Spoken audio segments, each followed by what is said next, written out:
zone picks up, and they've got a short field. They've got another goal. It's tied up at 12. I cannot believe what I'm seeing Can here. Lola Dam chase that one down? That is a score for Hartleger Elferkel.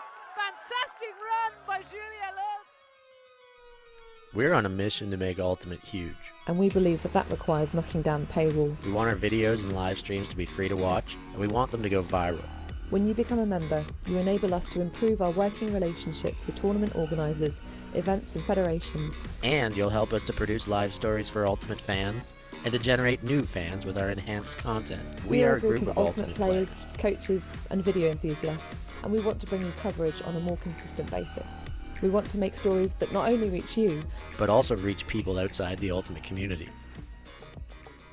Ciao ragazzi, support the community. Let's subscribe Ulti TV. There's lots of the videos, posting, everything. Check it out. They are the best one. Woo! If you want to grow Ultimate Sports, become a member of Ulti TV. Regardez Ulti TV.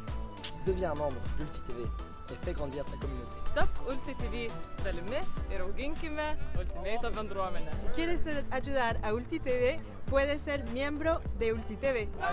Everyone, follow Ulti.tv on Instagram, on YouTube. They've got everything. Best content. Like their pictures if you love frisbee. Just do it. We're counting on you. Bli medlem på Ulti TV. Became member of Ulti TV. Mamma mia. Contribue au développement d'Ultimate avec Ulti TV. Like and subscribe, Ulti TV, the best in the world. We want to grow Ultimate. we want to grow Ultimate. We've worked with the major federations and the greatest events. We have our signature style 2-camera setup, With thousands of hours of experience, and our crew is globally dispersed to facilitate coverage everywhere around the world. We can also scale back our broadcast with just one elevated camera, or scale up with 2 fields, 2 cameras, and 2 commentators on each. we work with local teams and we all have the same mission, to grow the sport and bring it to new people by providing live coverage and news stories. Become a member today on our Patreon page. And fund our work to cover more events in the future and to bring more stories, ideas and live coverage to the eyes of the Ultimate world and beyond.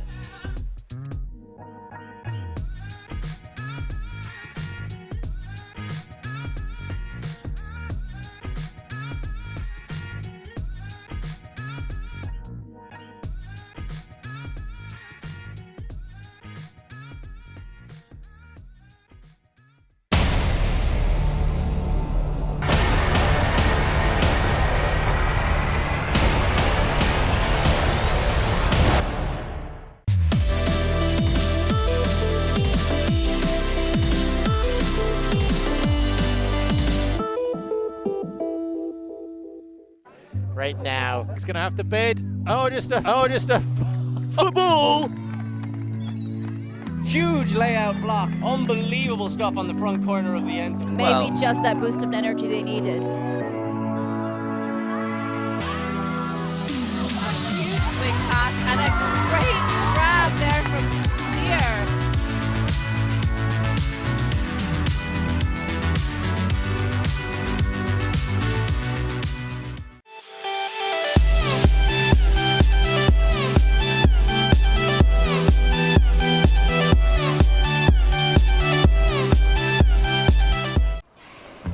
Always on the move? You can keep up to date with Ulti TV on all of our social media channels. Like, follow, subscribe, share us with a friend, or send us a message just to say hey. Thank you for supporting us in our mission to grow Ultimate everywhere.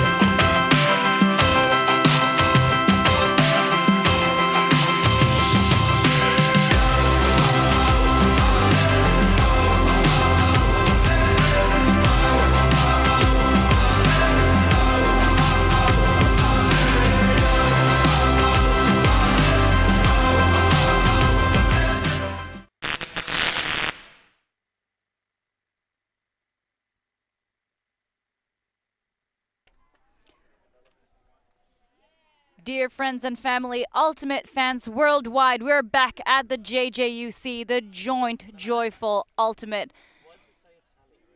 junior championship. We have the men's quarterfinals in the under 20 category, so no surprise, we are welcoming you at the WFDF YouTube channel. Alti TV being the production company and your go-to partner for free streaming. We are here in the commentary booth all week streaming 5 games a day, but we are getting to the part where the teams start meaning business. Rachel Toshnerová behind the mic together with Benjamin Rees. Benji, can you give us a bit of a background of what's happening on field 1 today? So here we go. Under 20s quarterfinals. Well, sort of quarterfinals. There's not a full slate of quarterfinals because the top 2 teams in the power pool went straight to semis. Colombia finished 3rd in their initial group with losses to USA and France, but victories over Austria, Great Britain and Germany. For Italy, they only suffered 1 loss in the initial pool to Canada, and then victories over New Zealand, Belgium, Poland and the Czech Republic. Italy, having got into the top pool, then struggled, lost every game, including allowing a decent lead to slip to France this morning, going down 13-11, while for Colombia, they finished top of the middle pool with victories over New Zealand, Austria and Belgium. And so these 2 sides face now with the other quarter-final, so to speak, being New Zealand versus France. And the winner of this game goes on to face the USA, while the winner of the other quarter-final will face Canada in the semi-finals. So as we get ready for the first poll, you might be interested to know that this Colombian squad is about 7 players less than Italy. Difficult to say whether that the reason being Colombia not being to fly out as many players to such a distant place as Wrocław is.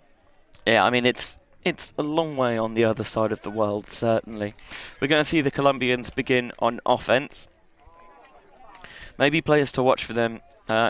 Jacobo Garcia leads the team in assists with 16. Cruz is second with 12. He also has 14 goals, and he's the team's overall stat leader. Carvajalino has 16 goals as well. So some key potential names for you to watch out for there. And in case you were confused about which color is which, you can check out our scoreboard. Italy coming out in blue, Colombia in yellow. Although I think you could probably have surmised that. It would be quite strange seeing an Italian team in yellow, I feel. Lopera finally gets the disc off the sideline to Guzman. They continue to work together through those short passes. Italy coming out in a 4-person cup. No surprise that they will be forcing Colombia on this near sideline. This is a good gainer, but a wobble as the receiver hits the ground. Italy trying to break quickly. Yeah, we've seen this Italian zone be very effective all tournament. Zanni goes to the far sideline to Bulgarelli.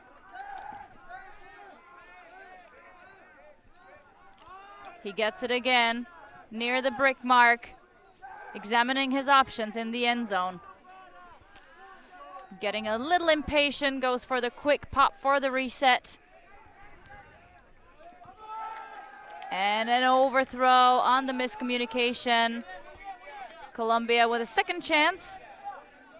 Guzman. There's a phrase in combat sports that styles make fights. The idea being that often it's when you get 2 sides from different parts of the world, you get this kind of culture clash.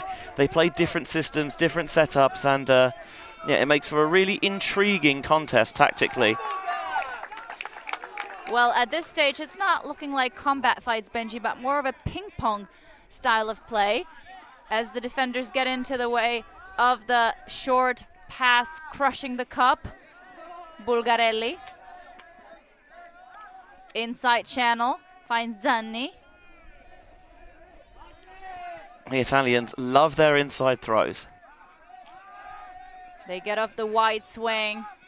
Continuation into the end zone. Bulgarelli not quite in.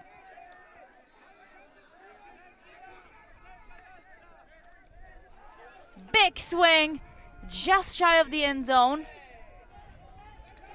Zanni gets the disc for the score, and Italy start with a break, upwind against Colombia.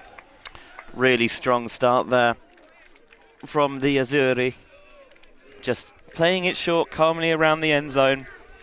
If they can't find that shot, you know, they're happy to swing it around the back. They will give go, try and get the disc off. And two big cogs on this Italian D-line, Tommaso Zanni and Matteo Paradisi, who really had a breakout year last year, was hugely impressive for a Costa Rica Grandes team that, took some names that tournament, certainly.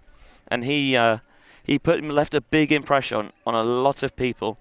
Played for Italy before at the youth level, including here in 2019, the European Youth Ultimate Championships in the under-17s division. So no stranger to this venue and this sort of occasion. Certainly want to watch not just this tournament, but for the future as well.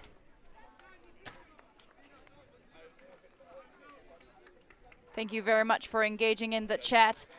If you, for some reason, are unable to put your comments in, make sure to hit that subscribe button, because that is the condition for the participation in the YouTube chat.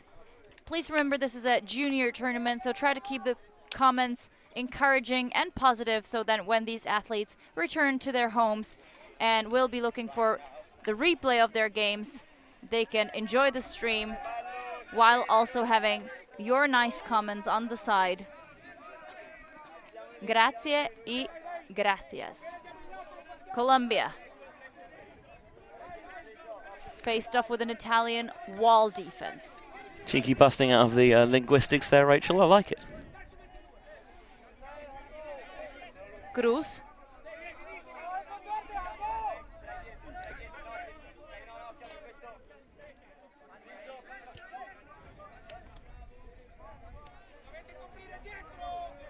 Give and go, kind of stopped by the Italians, so the Colombians go over the top to Guzman.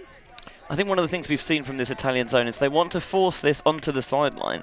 So essentially you have to find ways to get those extended around shots or over the tops, and once you get those, there's a wall of Italian defenders in the way, so it's difficult to get those give-go moves.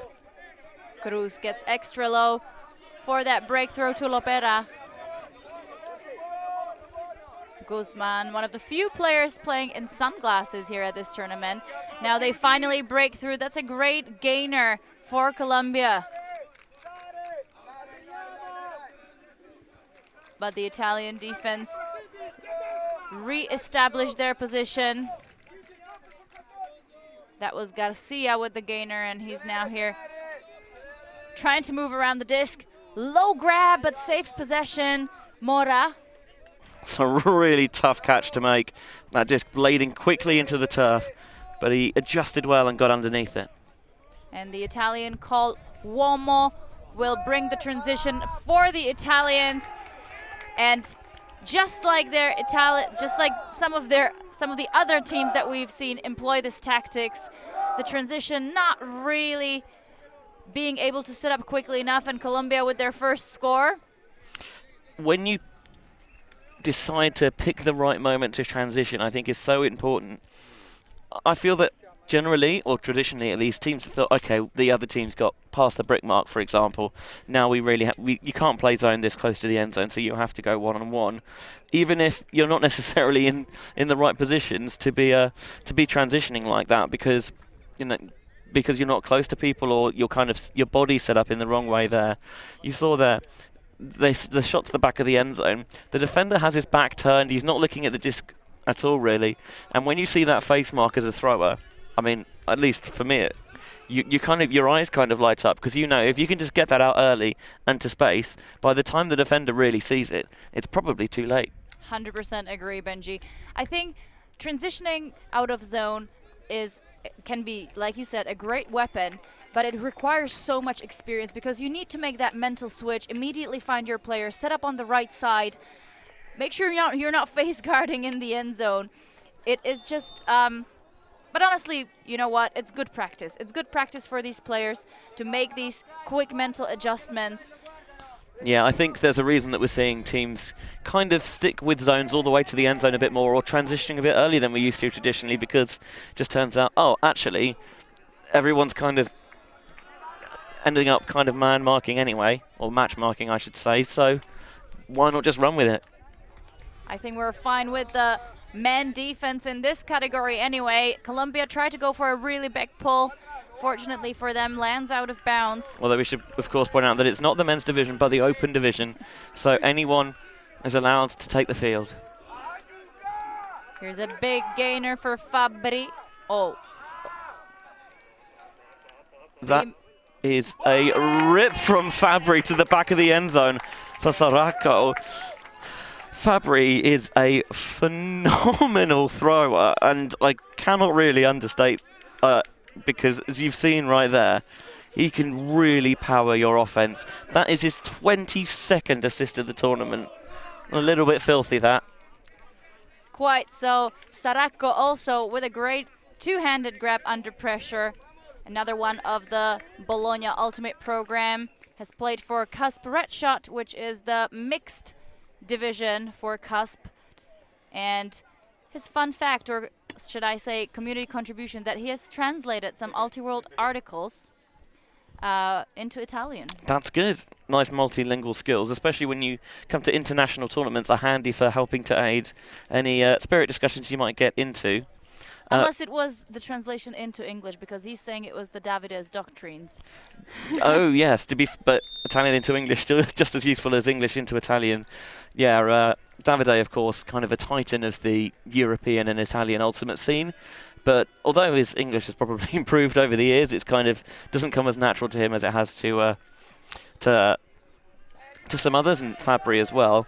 Kind of based in maybe Italy's kind of second biggest ultimate city, and is another one of these players who plays for Costa Rica Grandes out of Rimini. Once more, Colombian offense find themselves surrounded by blue shirts, and it will be up to Guzman as well as Lopera in the handler set, with Garcia popping in occasionally. I thought there's a little window through to kind of squeeze a backhand through there, but I think the Italians are really baiting that throw and challenging the Colombians to take it on, and Colombia so far isn't falling for it. Mora now got a disc behind the first cup, and this one will be an overthrow, a second chance grab. Not surprised that there will be a foul called as the Italian mark turns quickly. He will accept that call. Yeah, I think actually the Colombian player retracted it because it ended up in his teammate's hands. Good awareness there from Garcia.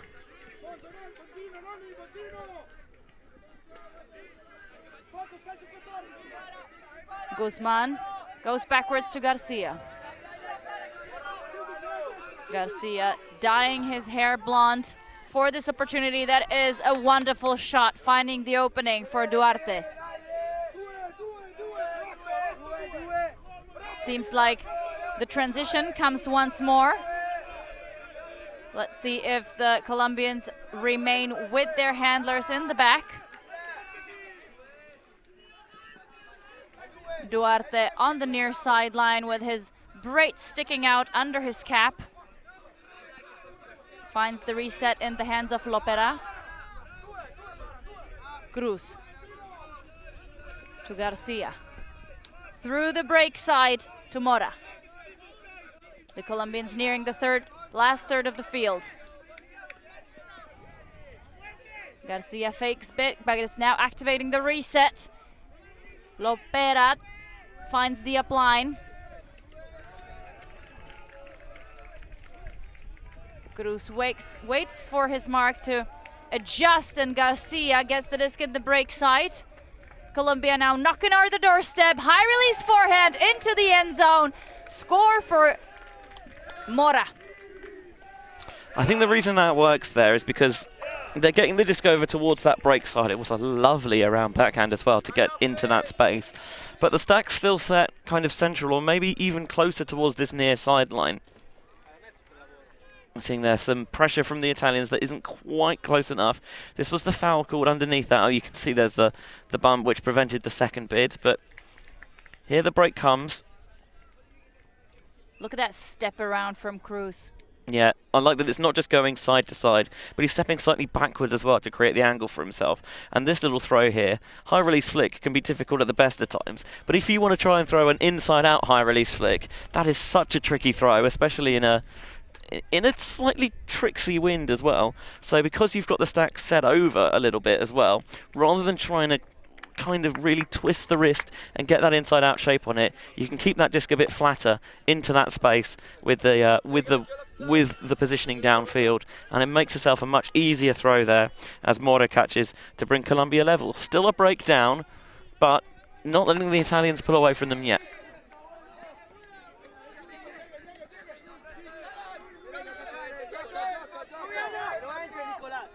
Golina gets the disc. Finds Vozzi. The Colombians coming out in match D, but the Italians put up a deep huck to no one. Interception by Colombian defense. The Italian offense at that point just really seemed out of sorts. Guevara finds the reset. But the Italians applying so much pressure downfield that it immediately results in another turnover. This is what the Italians are good at. When they surrender the disc, they play really intense defense to get it back. Here is Rossi in the middle. Goes for the reset to Vozzi. Fabri to the near sideline. They'll now try to get away from there. Vozzi will be driving this D-line offense, goes for the upline break side throw. It gets there, but not in the end zone just yet. They take the dump pass once more, now in the perfect position to score. Still not in. There comes the gratuitous ground check. Fabri puts up a floaty lefty forehand. What?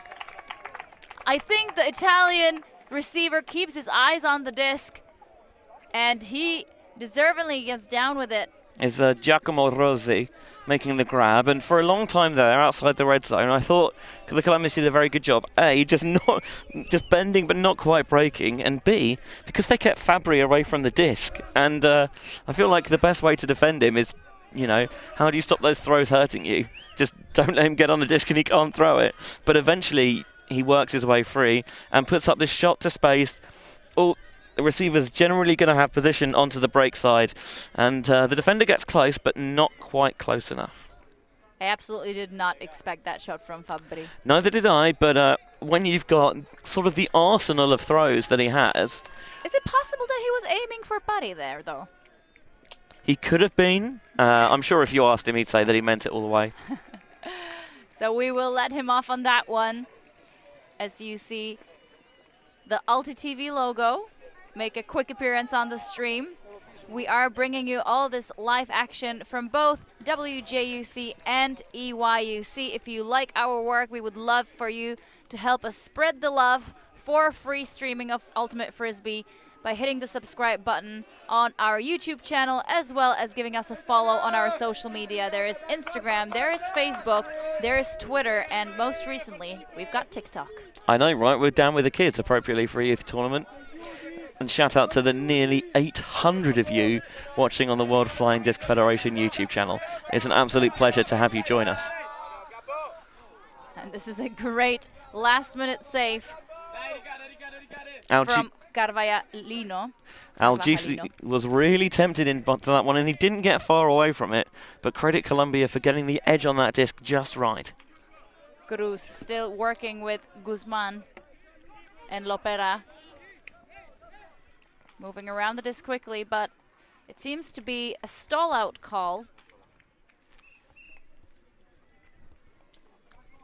Garcia comes over, I assume, to help aid in translation. Guzman was the player who is supposedly stalled out. I say supposedly because they haven't come to a resolution yet. Not because I necessarily disagree with it. I have no idea how long that took, and whether he got it away in time. So we'll obviously let the players come to a resolution. But lucky for you, you'll be able to re-watch this moment as many times as you want, because these games are staying on demand for you to enjoy once the tournament ends. They'll be uploaded to YouTube. Stay there for your convenience forever. Big floaty thing will not find its intended target. Yeah, the stall gets contested, so he tries to shoot deep. And I tell you what, I think Duarte actually got hands on that one, but it's such a difficult catch with the disc. It would have to be the very tip, and the spin on it is always taking it out of your hand there. Well, incredibly impressive. Simonazzi centers the disc for Italy, and they get underway. They'll be heading downwind this time. Zanni stops the play as the Colombian defender thumbles. You saw that Guzman committed to trying to bid on the under, and then he thought, oh, maybe actually I can't, so he pulled out slightly. But he still lost his footing, and that allowed Zanni to start kind of getting off to the races. And it's always the risk-reward when you bid, because obviously if you get it right, well, you can get the disc back, but if you get it wrong, especially a team that can play with the panache that the Italians can, it's such a risk. And a floaty put into traffic, caught on second effort by Bulgarelli. I mean, not quite how they drew it up, but you take those. Arcangeli centers. Simonazzo again with a stoppage downfield due to a pick. And we see a Colombian player down. He will be calling a foul. Seems like he got hit in the head. Yeah, it looks like Kevin Cruz, the player on the ground.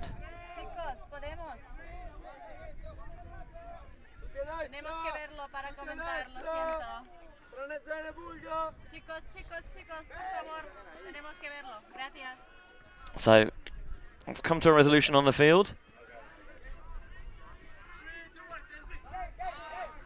Check back in. Simonazzi moving his mark all over the place, but he finds an open space in the end zone, and that will be towed in for another break for Italy.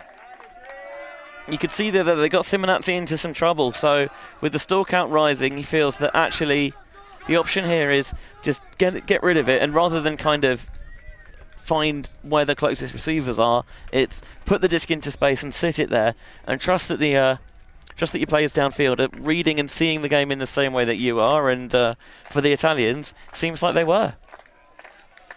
Simonazzi recognizing that this Italian team has a little bit of a height advantage over the Colombians.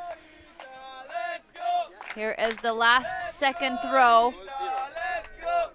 An heroic effort by the Colombians trying to keep that alive. It looks to me like the Colombian defender, Lopera, might actually get that first, but with a couple of hands there, they kind of slap the disc at roughly the same time, and it wobbles, and the Italians just hadn't someone there waiting for it. And this one, you can see that defender's kind of cheating it closer a little bit slightly, and takes the advantage to try and sit this one over the top, and Zanni reels it in to give Italy another break, and they take a 4-2 lead. I'm usually not a big fan of big fakings back and forth when you have the disc, but that time it paid off. I think it really moved the mark in front of the end zone, and once that opportunity opened up, Simonazzi had a chance to put that one in quick. So Colombia, trailing behind by 2, will send Guzman, one of their top offensive handlers, sporting the sunglasses, to the brick mark. I must admit, if I tried wearing sunglasses on field, I don't think I'd get away with it. Me neither.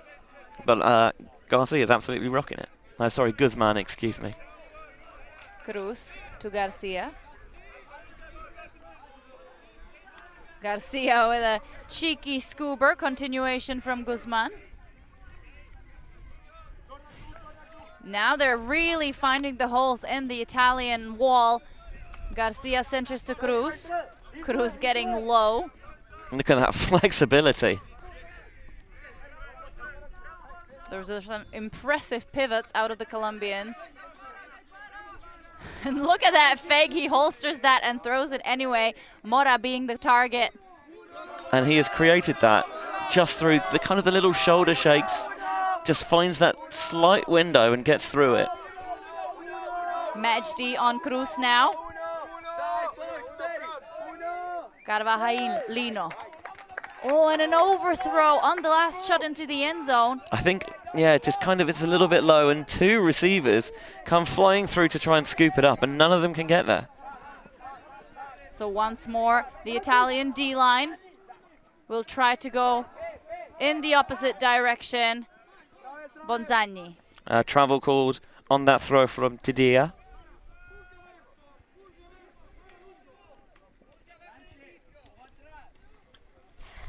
Tidia, another player from the Costa Rica Grandes, out of Rimini, the host of the lovely Paganello tournament.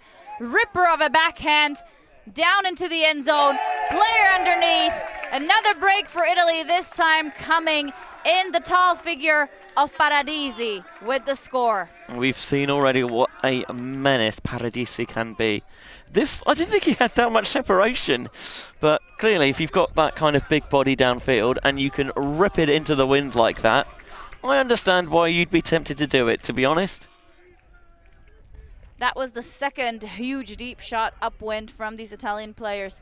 And as a coach, this is so sort of difficult to explain when normally the approach would be that you kind of try to pressure the players deep downfield as you're hoping that the upwind throw will not be so precise or so strong. But if you have throwers like that...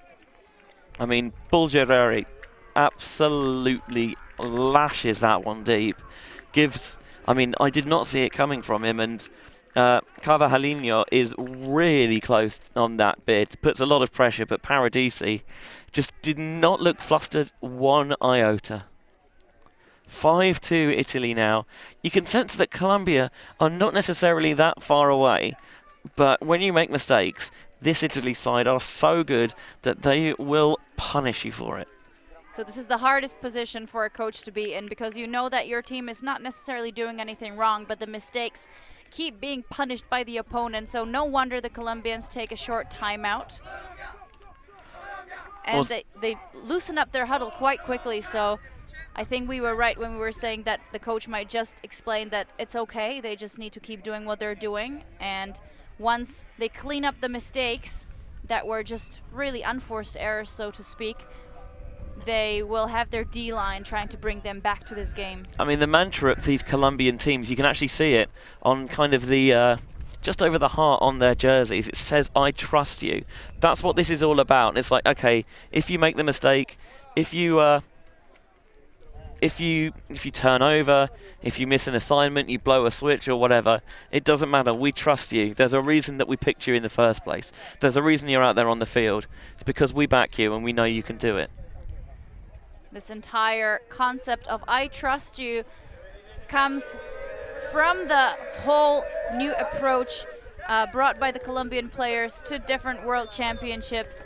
It does not apply solely to the players themselves, but also to the opponents, trying to make sure they play with good spirit, also trusting their opponents to try to make the right call and not being unspirited or calling things intentionally. It's the key of spirit of the game, isn't it? You have to respect and trust your opponent, that they're making all of their calls if they happen, and playing the game in good faith. Espinosa now making the appearance in the handler set for Colombia. It's been just him and Guzman so far. Colombian sideline has their arms linked in front of us, again showing that trust, although it does make it slightly difficult for us to see the field. Colombians struggling to gain much distance downfield. This is a really interesting defensive look from the Italians. And yeah, they've brought this out at other points in the tournament, including against the USA.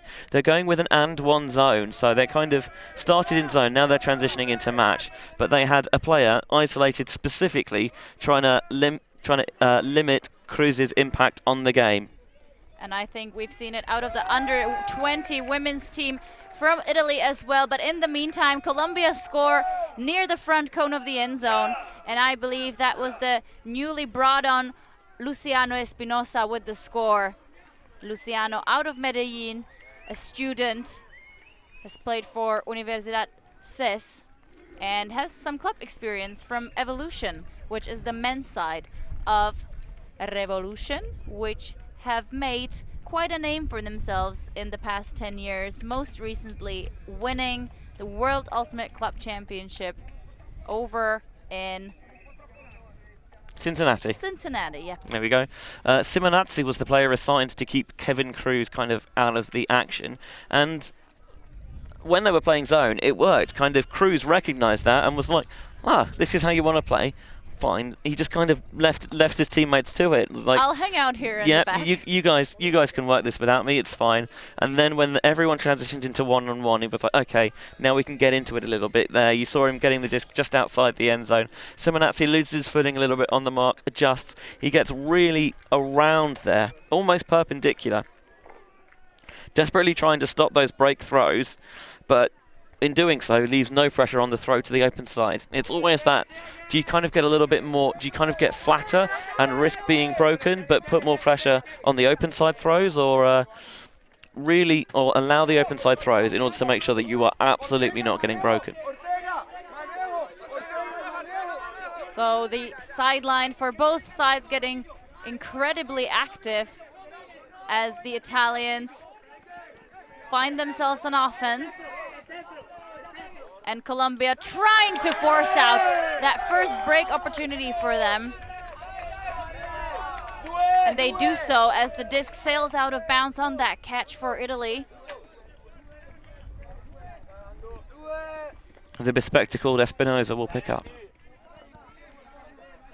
Horizontal look with a one isolation play from Eslava, who gets the disc in the middle.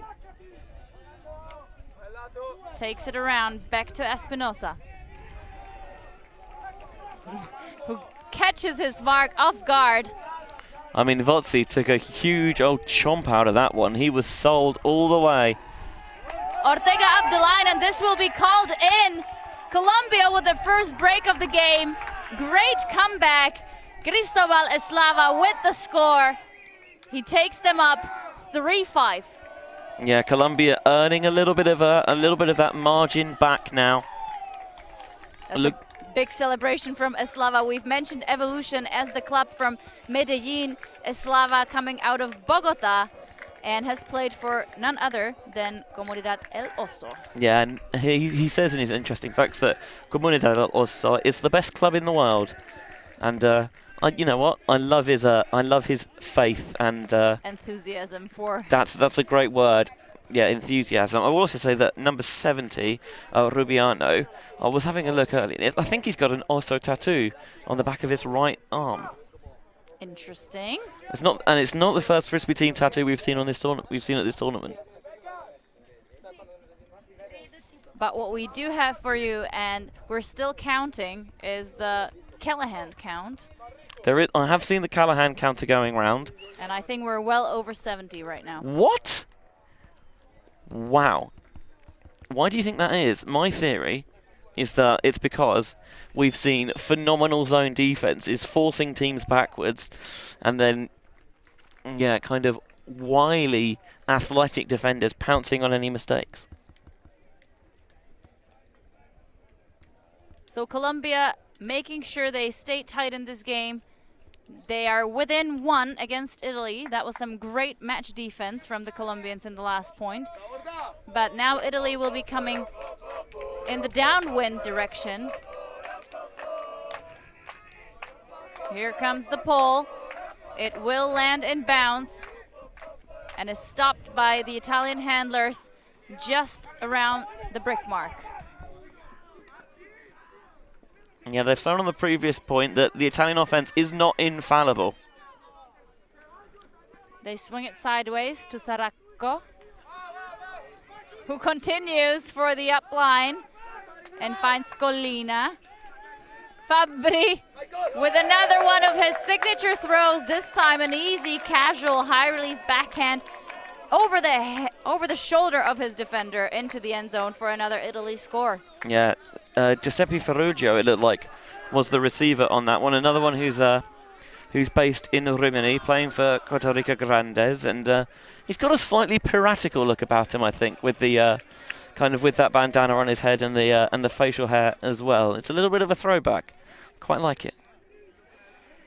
Thank you everyone for engaging in the chat. We love your comments. We love you cheering on your favorite players or national teams. Just be careful, because whenever you start with go, go, go as the cheer, I never know whether that's going to end up being Colombia or Costa Rica. And there's over 1,000 viewers right now. And that's phenomenal to see the appetite for these young stars strutting their stuff here on our showcase fields. Thank you everyone for tuning in. Grazie e gracias. See, I can do it as well. Very good, Benji. I've always said it. You're doing a wonderful job pronouncing all the languages that you don't know. Hey, it's we are always happy, I should point this out, always happy to be corrected on pronunciations. Any help people can give us, we're not perfect here in the booth, and yeah, any opportunity we get to learn a little bit more about the players, the countries, the teams, the languages is yeah, something that it's a very enjoyable part of the job, I think. And the one thing that can help us do that is to make sure that all the players fill out their surveys in advance. So if you've done that, thank you so much. Shout out to you. Colombian offense is underway with Espinosa trying to find something through the Italian Cup. It will be someone else and Garcia on the receiving end. Sideways to Guzman. Garcia just about keeps his fingers around that one. I mean, he did so well to adjust, and you know, normally when you do that, you take a little bit of a moment to steady yourself, but he's like, oh, I've got it, so I'm just going to get rid of it now. They pinball it around so quickly. This movement from the Colombians is looking lovely as they transition into match D. As the Italians transition into match D. Cruz down the line, but that one too much of a shot. Lands in the hands of Bulgarelli. It's not the first time that they've maybe just forced the end zone look a little bit. What a beautiful, voluptuous inside-out flick that is. And we are onto the races. Arcangeli in front of the end zone. Gets it into the reset for Bulgarelli, who gets it again. Around for the break shot. Another break for the Italians. Simonazzi with the score this time. Again, the Colombians just kind of faltering around the end zone, and Italy made them pay in such beautiful fashion. I mean, that throw is, it's like a gift from the gods. I mean, we'll look at it. Here's the turnover down the line. Very aware from Bulgarelli to pick it up. Uncharacteristic error from And yeah, thinks about getting the disc off there, but with the force on the floor, Tadia sees, well, I can give this heavenly inside-out backhand, appropriately enough, to Arcangeli. And yeah, then they just do what the Italians do. They just work the disc calmly around the end zone. They reset well, they break the force, and they attack that break side as Bulgarelli to Simonazzi puts Italy within one of half. The quality of these teams is phenomenal, that you forget that this is under 20s. This is under 20s. I think the future of Ultimate is well secured. In good hands. Yeah, absolutely. Good, safe hands, it seems. So in case you're just tuning in into our stream, these are under 20 open quarters. some of the semi-finalists already known. Yeah, the winner of this game will play USA in one semi, while the winner of France and New Zealand, and France are 4-2 up in that contest, will play Canada. Colombia still trying to, I don't want to say find their way through the Italian zone, because they have done so, but somehow that one mistake is just always so quickly punished by the Italians. And I think we've seen this from multiple Italian teams at this tournament. Their defensive lines are so aggressive, not afraid to take shots, find the patience when they need to. Lovely leading flick pass there to Cruz, who again we see them putting the assassin defender on him when they come out in zone. This time it's Tadia. But when they go one-on-one, Cruz really makes his impact felt. As we're seeing it again there, over the top, and still not in the end zone, but just on the doorstep. Carvajalino will take the reset.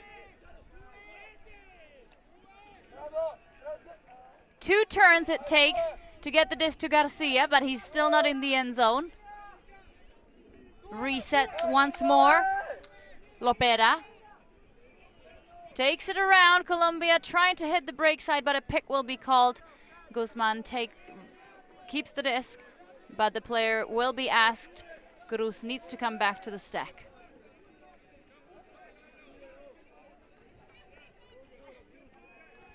Guzman steps around, puts it up. Garcia is underneath, but so is the Italian defender, but I think they sort of land on top of each other. That was Paradisi with a good heads-up D. I think the break side look was there, but he holstered it for a second and thought about it, and that means that the Italians are ready and waiting for it to go.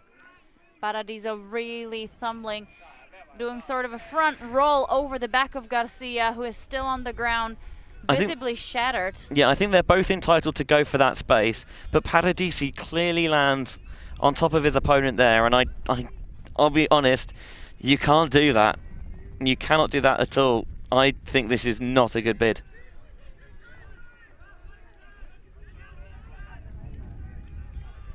Garcia seems to be, he's helped to his feet now, which is something that we all want to see. The foul that he calls will be immediately accepted, so good display of spirit. No discussion there. The players shake hands.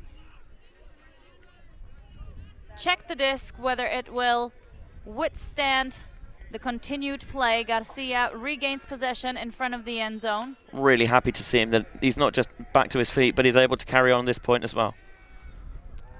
And he puts up an incredible round break. That was the bladiest little thing I've ever seen, and into the hands of the intended receiver.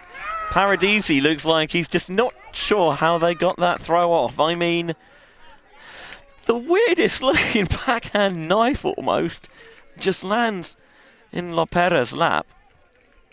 This is, again, they're looking to lead Cruz into space, so he's catching it with the ability to attack the end zone. This was Garcia getting rolled up on there by Paradisi. And you can see him there. He's got that size mismatch on the mark, and he's really using that length and that wingspan to make Garcia's day as bad as possible. And it's just to get it out of there. That is a really tough catch made by Lopera. He deserves all sorts of credit for that. Lopera didn't even need to go to the ground there.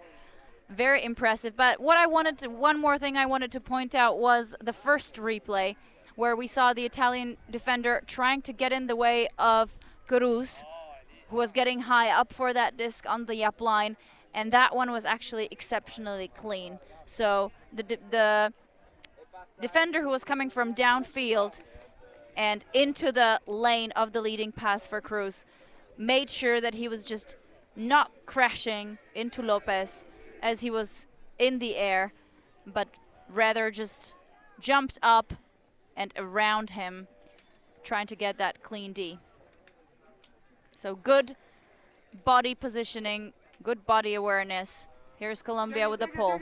Yeah, Ceballos kind of shuffles into this one, but he's unleashed a Beautiful throw that makes the Italians start from their own end zone. Unorthodox technique, but it works for him. Vozzi to the near sideline to Fabbri.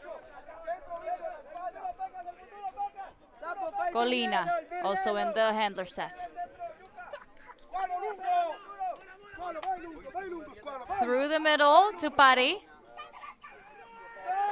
Oh, and there will be a defense. It is number 43 for Colombia that we do not have on our roster. We will check out the name.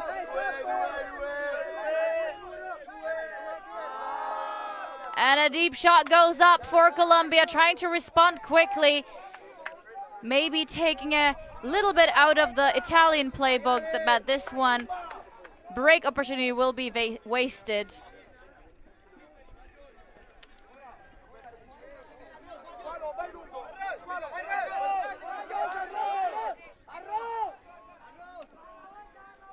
Italians swinging, crashing the cup as well.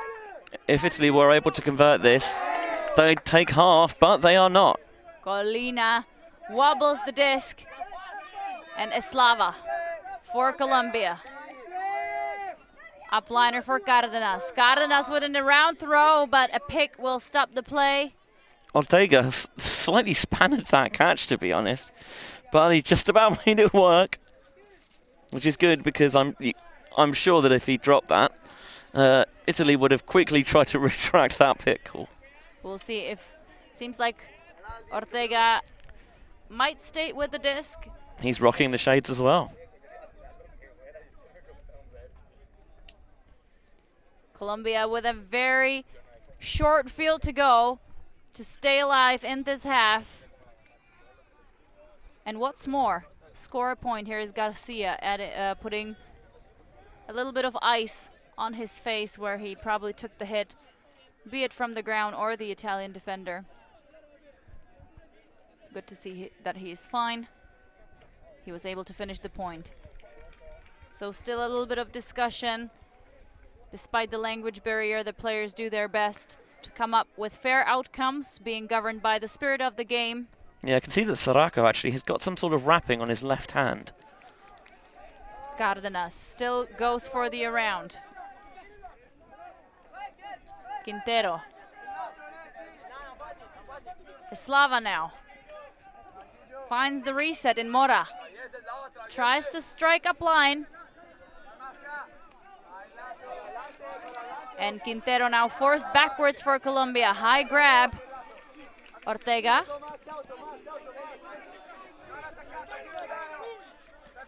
Doesn't need much shoulder shimmy to get the disc off the sideline. Quintero. Lots of traffic around the disc.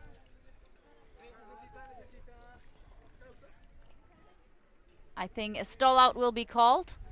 And we have the Colombians immediately asking whether a translator will be needed. Guys, can you make a little bit of space so that we can see and commentate on the game? Thanks. No, not like that. Like that.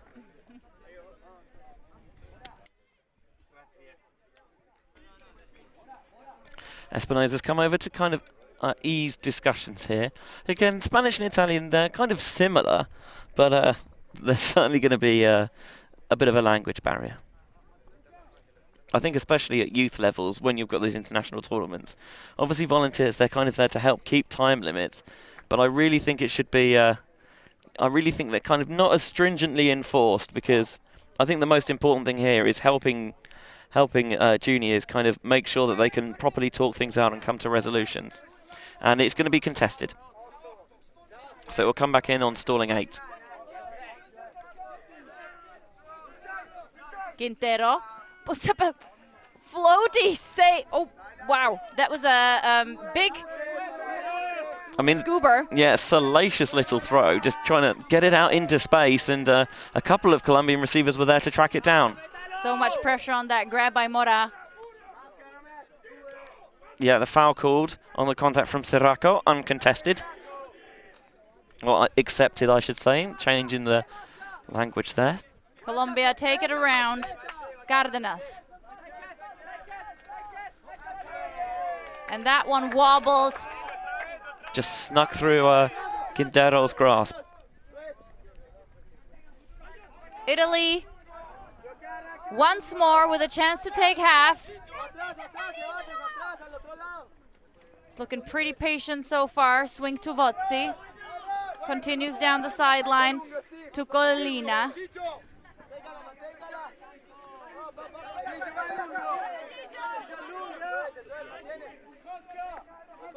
The Italian handlers still moving around the Colombian Cup. But now they're signaling that this is taking them nowhere and they will need a little bit of forwards cuts from the handler set.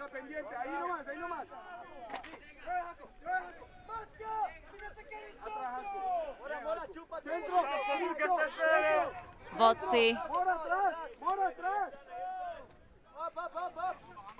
Yeah, they're taking their time, but it feels like they finally got a little bit of forward momentum here. Vozzi now with the high release. Gets it through once more. Sounds like the Colombians are transitioning to go one-on-one. Let's see if they can do better than the Italians on that one. Lots of pressure on the grab in the end zone, but here are Italians taking the half with an exquisite score by Saracco. Ceballos looked really frustrated with himself that he couldn't get there, but I think he did really well just to even get close, to be honest. So the Colombians trailing by 3. Italy take the half. You'll watch some replays from that last point. Fans in the chat still rooting for both teams. Thanks so much for tuning in. We have about 6 minutes of a break to see how this men's under-20 quarterfinal plays out. But for now, we will check out.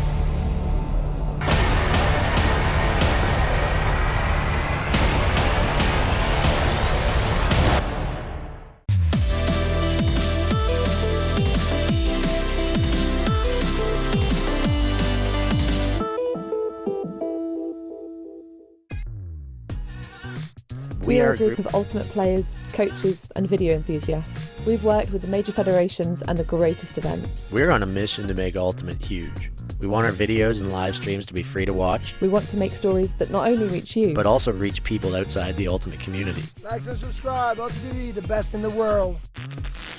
Become a member and fund our work to cover more events in the future and to bring more stories and live coverage to the eyes of the Ultimate world and beyond.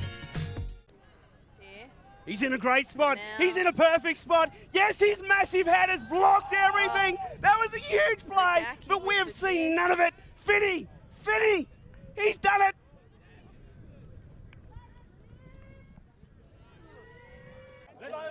Meistering immediately launches it deep. Got the shot down. No! Don't you dare do this! Finney! Oh my God! Who let you move to Europe? This is disgraceful behaviour. I didn't realise you had to check doppelganger. Don't you look at the camera like you know what you did. The receiver had no chance to actually check his feet. Seems like everyone will agree. Right now, he's going to have to bid. Just a football! Huge layout block. Unbelievable stuff on the front corner of the end zone. Maybe just that boost of energy they needed.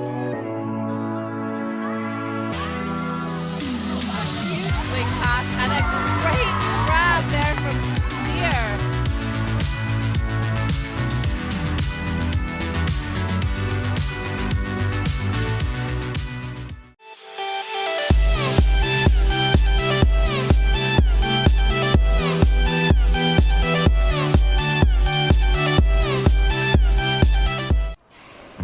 Always on the move?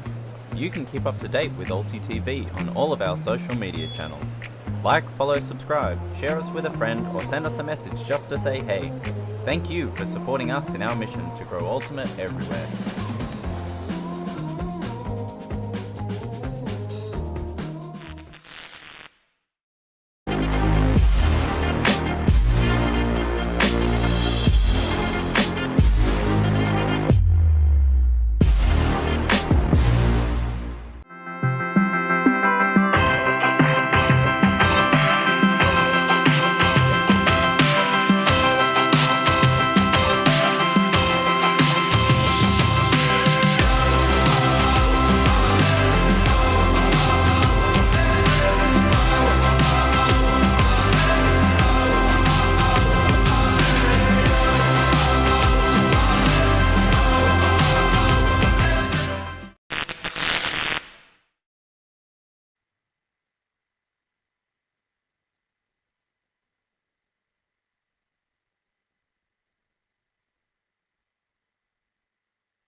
Back with the second half is Rachel Toshnerova together with Benji Rees in this commentary booth. Under 20 Open quarterfinal is featuring Colombia against Italy.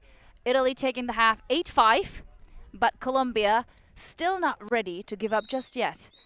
Benji, do you know what happened in the first half? Do you want to tell us? We have seen some sensational play with both sides, some really advanced, nuanced tactics. It's been a fascinating watch so far, but Italy, at the moment, they just look a little bit more composed, especially in the red zone. And they've used their kind of powerful D-line offense to take advantage of Colombian miscues, and they've got an 8-5 halftime lead. Farrugia got that big gainer, but now they take it around. This is a big shot in the end zone, and it goes over the head of the two Colombian defenders into the hands of the Italian receiver, and Italy extend their lead 9-5 over Colombia.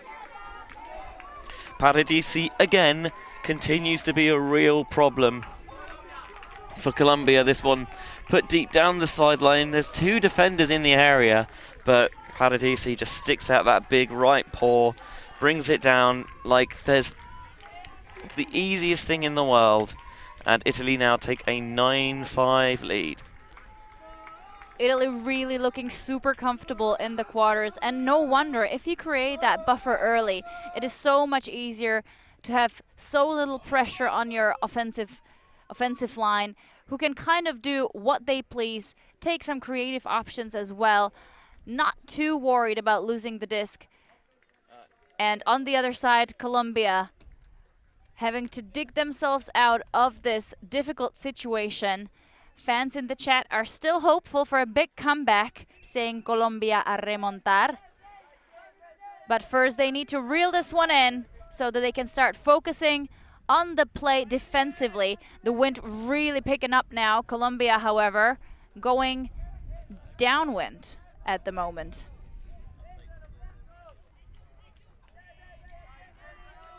Garcia in the middle of the field. He took a hit in the first half, but was able to finish the point and is back out there on the field for Colombia. He was applying a little bit of ice at points during that first half and during halftime, but he seems to be good to go, which is good to see. Cruz trying to find Garcia, but instead no reset and a stall out called immediately by the Italians. Cruz got a little too slow deciding which option to take, and he will accept that call. Seems a bit frustrated with himself. Yeah, I will say that the hand signals there used by both sides, impeccable. Got everything across quickly and effectively. Bulgarelli with the pickup, and another huge forehand inside shot directly into the hands of De Paz. Oh, and this one was a bit too casual. Colombia get it right back. The backhand didn't work well in the wind. That was a big fake that even confused our camera people. Yeah, you can see the Italians trying to take advantage of the sudden change by putting it deep, but Colombia got back into position quickly and got the disc back. Cruz with a nice upline cut. Collision downfield. Stops the play.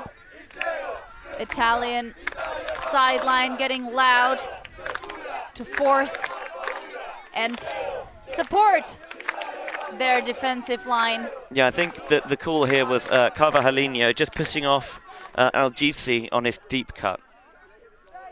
Cruz was stalled out on that last possession, finds Garcia. They continue to Carvajalino. Foul called and immediately accepted by De Paz.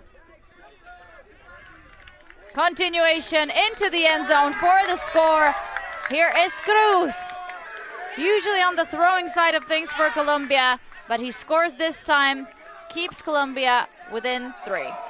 You can see why so frequently the Italians were applying the zone look and keeping that match mark on Cruz as they try and keep him out of the game, because when they play one-on-one after the turn here, Cruz really marshals the offense, distributing, going every other if need be. And as you mentioned, we think of him more as a thrower than as a receiver.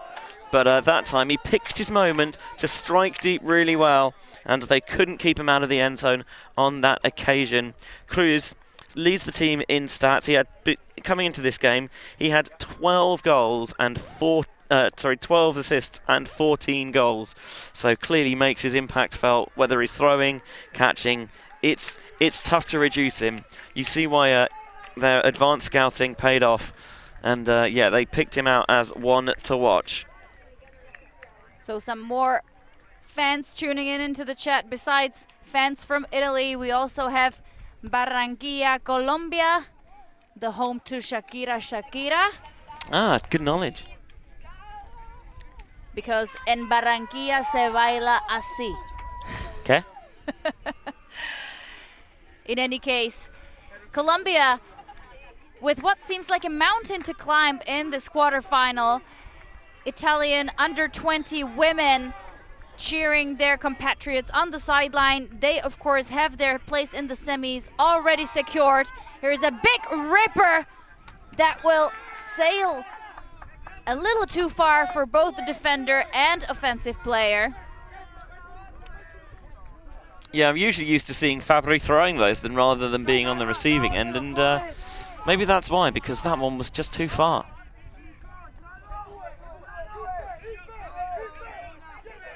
Guevara tries to go for the inside, but immediately denied by Italy, who now have a short field to go.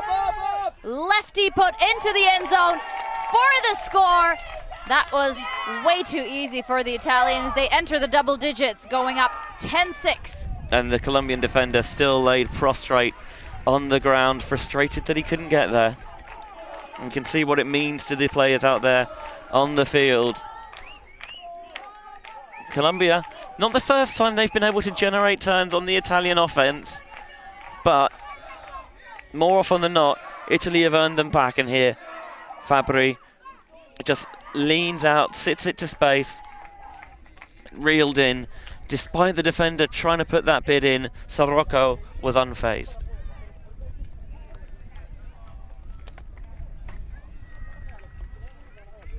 We see that Colombian coach trying to pick up the mental awareness in these Colombian players, making sure they keep the head in the game. But Italy looking very impressive right now. Such a strong performance. We've talked about this before. With these decisive bracket games, it is so hard to trail by more than, let's say, 2 points. Yeah, you don't want to really let your opponent build up that lead, because the pressure does weigh a little bit more heavily on you when they do. We've also mentioned that the Colombian roster is quite shorter, which could show or make a difference later in the tournament. We are in day 6 of the streaming and day 5 of playing for these teams. Yes, 7 extra players for Italy, and the fact that they're constantly able to get more fresh legs on, players fully energized. If you can, you know, manage people's minutes effectively, make sure that they're still happy with the playtime they're getting and they're effective that when they're out there, it's a handy thing to have. The wind currently blowing strongly towards the direction of the camera. Wow, what a grab by Cruz. But Colombians still able to secure their hands around the disc. Cruz once more.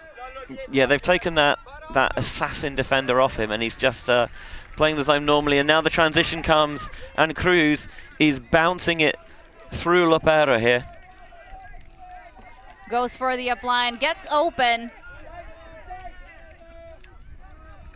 Takes it through the break side, Espinosa. Yeah, the Italians tried to switch off to cover that cut towards the front cone, and it opened up the space for the break, and despite the bidding defender, threaded into Cruz. Cruz with his second goal in this game, keeping Colombia alive. The second half looking a lot more equal than the first one. Cruz. Colombia still trailing by 3 breaks that they got in the first half. We know what you mean, Rachel. We're with you, don't worry. Cruz is so electric. I feel like I'm getting static here in the booth, although that is probably my fault for going bare feet at the moment. But yeah, he's so tricky to keep out of the game. There was the rising grab you made earlier in the point, and as we've seen, you want to keep him away from the disc, but on the other hand, you also don't want him going to the end zone. It's certainly a case of pick your poison, it feels like. By the way, it looks like Fernando Vozzi, one of the Bologna contingent on this Italian roster, plays his club ultimate for Red Bulls. He's walked past us with ice on his right ankle, so it looks like that he's probably not going to be taking any further part in this game, although, as we mentioned, Italy have a large enough roster where you feel they're probably able to absorb that impact. We have just over 30 minutes left of regulation game time, which is at a 100-minute mark. The other semi-final is a lot slower paced contest. France currently winning 7-4 over New Zealand at the moment. That's the latest score.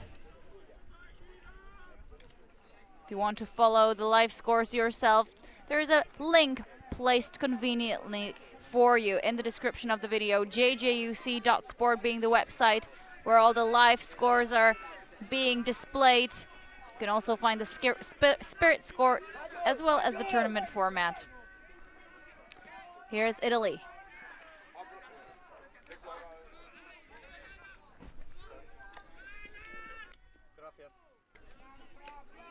They're cutting quickly now, but this continuation pass intercepted by Colombia. Ceballos with the D. Yeah, you can see their excitement maybe got the better of them there. More speed, less haste. Eslava goes sideways, back to Ceballos. Ortega now takes the around. Taborda. Whoa, look how he really sat down on that one. Crazy release, I love it. Ceballos, another one from the Evolution Medellin club scene.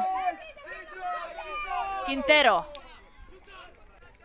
This defensive side of Colombia not having many chances so far to show their offensive skills.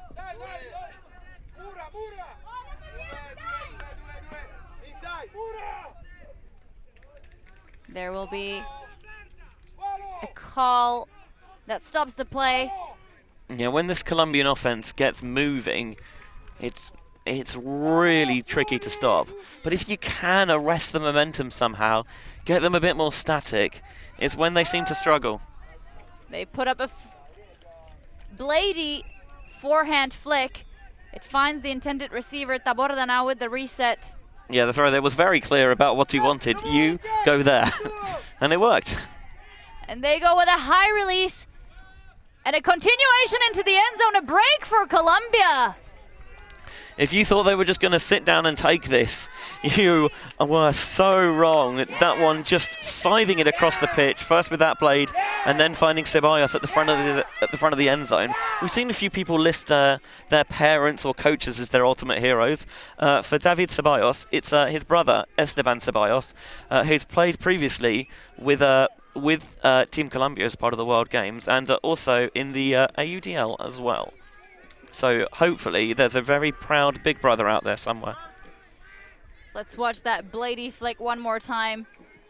It is an advantage to be a lefty here at the fields of Pola Marsove, because you can put a little more spin, making sure that it goes the direction you want it to.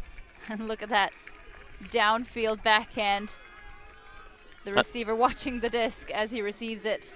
Yeah, I think we've got a little timeout here for Italy, a chance to kind of get a mental reset after the break there for Colombia. So we'll take a little step off here in the booth as well.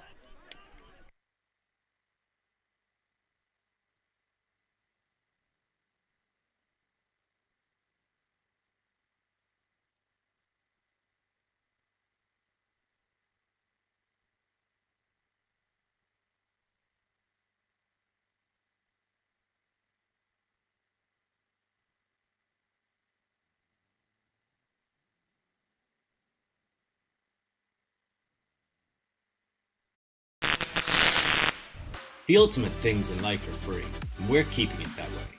Subscribe to keep up with the latest games, tournaments, and community content.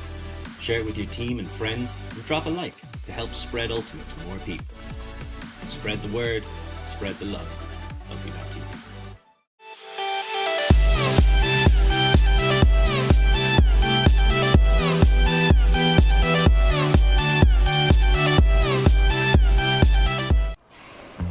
Always on the move?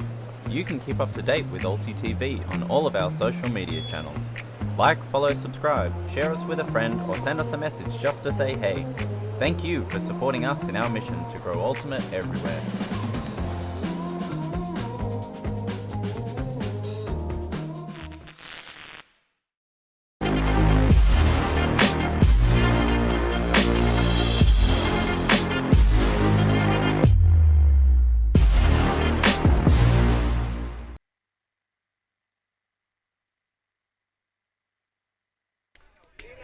Welcome back after the timeout. Colombia finally breaking Italy in the second half, making this a much tighter quarterfinal than it looked like all game. Italy went up early, stuck to their pre-game plan, executed it perfectly, and here they are now getting ready to receive the pull once more. My name is Rachel Toshnerova, and I'm joined in the commentary booth by Benjamin Rees, who's been thoroughly enjoying the tactical approach of both of these teams. Mate, I'm so jazzed. It's been such a fun game to watch, as that is a howitzer of a pull from Colombia. The energy of both these sides is so infectious. Well, there is a lot at stake, and that is the ticket to the semis. Yeah, the winner of this game will face USA in the semis, so a mouth-watering encounter awaits them. Great eyes finding Paradisi downfield. Italy progresses quickly. Bulgarelli goes sideways, finds Fabri, and we know he's a dangerous beast on the disc. Didia swings it wide. Bulgarelli once more with the disc. I think there's a stoppage, maybe a pick in the stack downfield.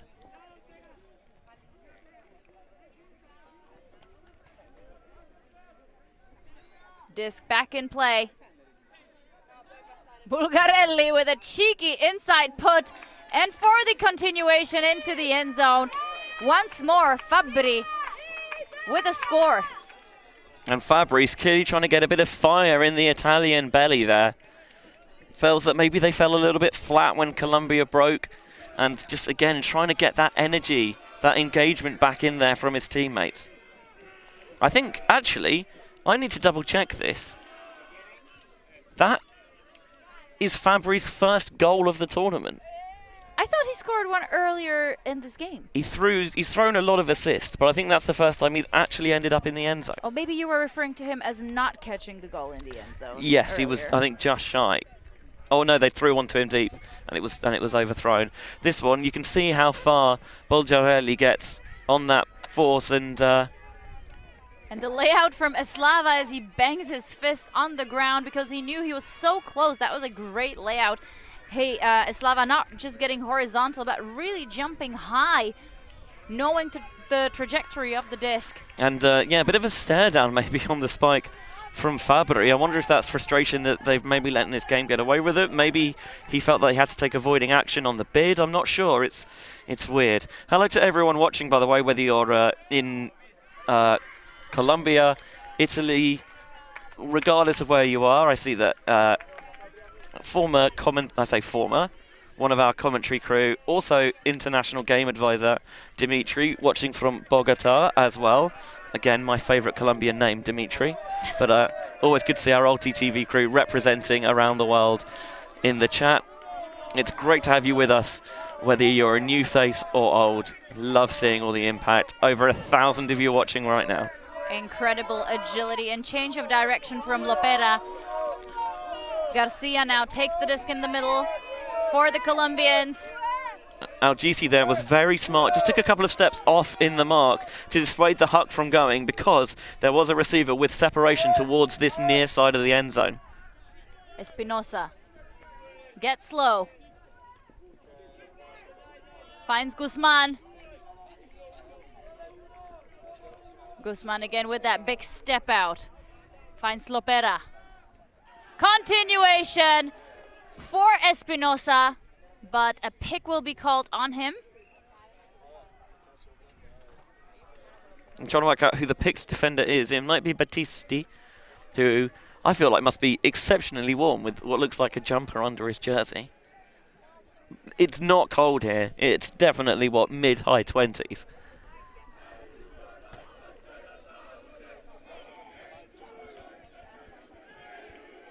So a little bit of a discussion on where the disc will go and what the stall count will be. Seems like it will be kept by Luciano Espinosa in front of the end zone.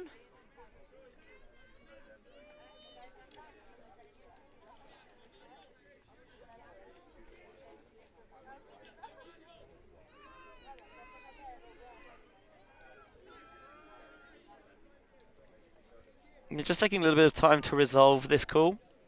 Despite the similarity of Italian and Spanish being in the same language family, it still might be difficult with all the testosterone and adrenaline rising in the bodies. And also, they are similar, but they are certainly not the same. Disc is back with Lopera. Tapped into play.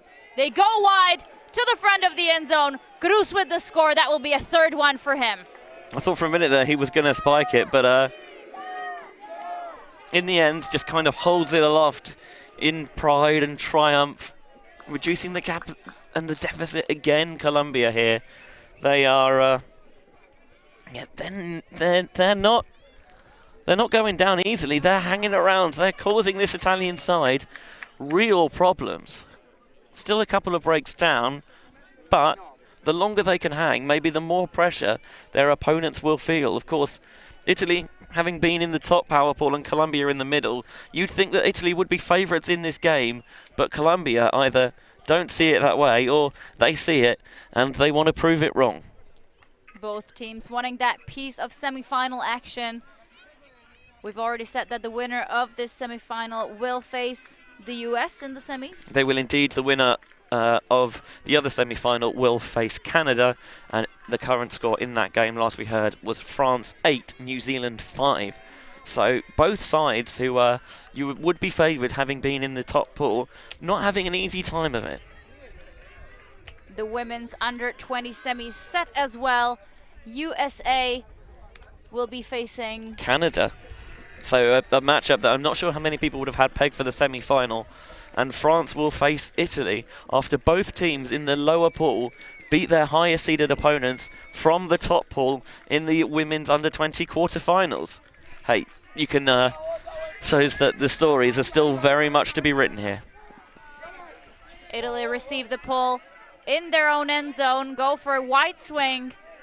One-handed collection on the far sideline. I feel that Colombia's pulling has really been good this game.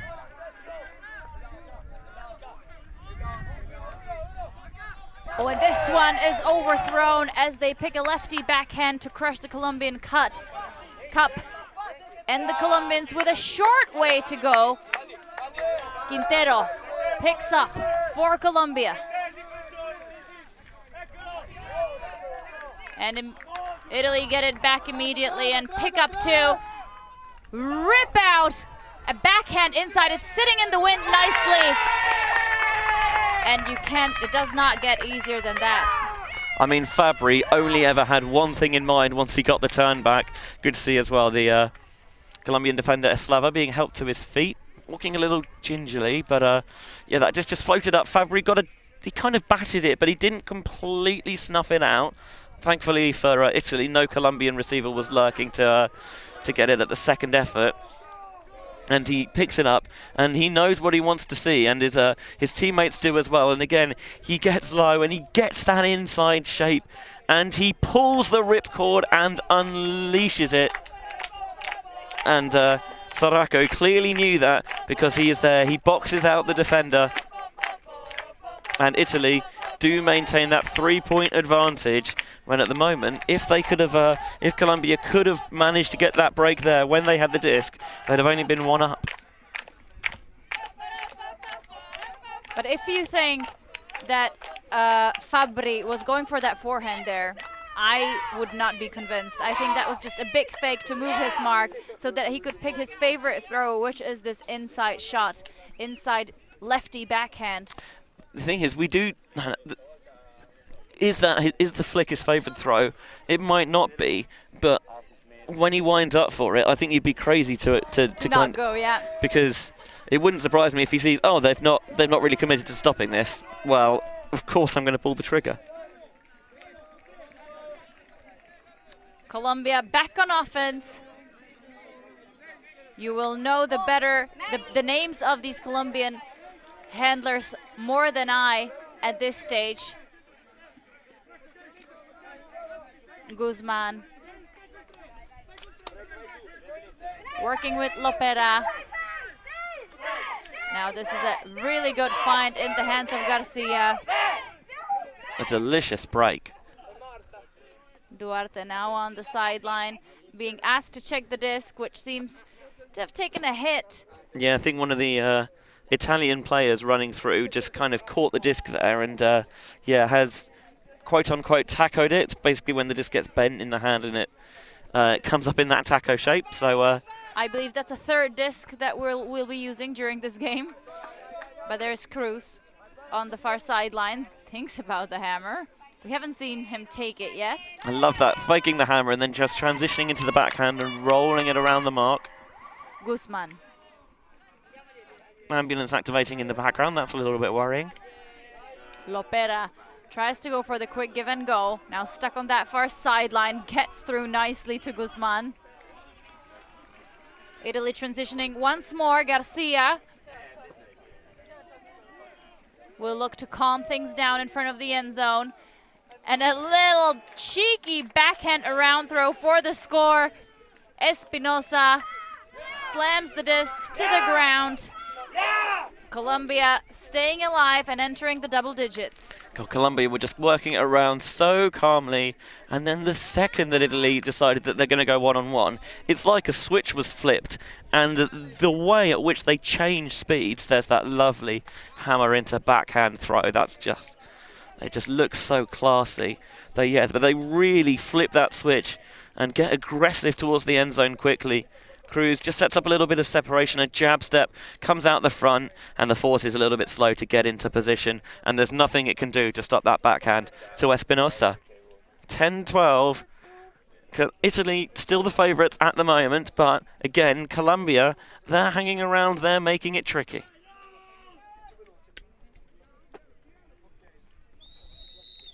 Also, I haven't had a chance to say this yet, so I want to make sure that I get it out there now. I love the kit matchup in this. These kind of, the azzurri, of course, the Italian blues with kind of the detailing in the colours of the Italian flag, the yellow for the Colombia with the navy shorts, and even the coordinated, you know, Colombia red tights or undershorts. It's, yeah, kit matchup that is sartorially supreme. Well, for me, Italy's winning the commentator vote because, but only because the Colombians opt for white color to write their names in on the back of their shirts, which is a lot less in contrast with the yellow color of their shirts. All right, yeah, okay, I do see it, but at least the numbers are legible. And here is the forehand that we didn't see in the previous point. Despite the pressure underneath, this is a one-throw score for the Italians. None other than Fabri with the assist. Yeah, it's the first time really that the Colombians have got their pulling wrong. It gives Fabri the opportunity to brick it, and he bricks it, and he rips it. Again, maybe you think, oh, the forehand's not his strongest. Well, I think, to be honest, all of his throws seem equally capable. That fourth, the kind of zone look there from the Colombians, he can properly step into and pump this backhand deep. And you can see there, Rossi just keeps the defender on the back shoulder. Nothing he can do as Fabri guns it to the end zone. What a thrower this kid is. And I say kid because, again, this is under 20s. I mean, like, It's the last ludicrous. chance you get to call them a kid. Ludicrous. But, I mean, Fabry, despite being under 20, been playing 7 years already. So, hey, I mean, age is just a number, right? So despite the great efforts of Colombia, they have even managed to squeeze out a break out of the Italians in the second half. Italy now within 2 of reaching the hard cap of the game, which is at 15. Great shot of that grab, by the way. Love it. Ceballos was close, but no cigar. Guzman through the break side to Cruz. These players entering the field over and over again. A foul will be called by Lopera. Yeah, Simonazzi's on the mark. And I think he will disagree, saying that they have...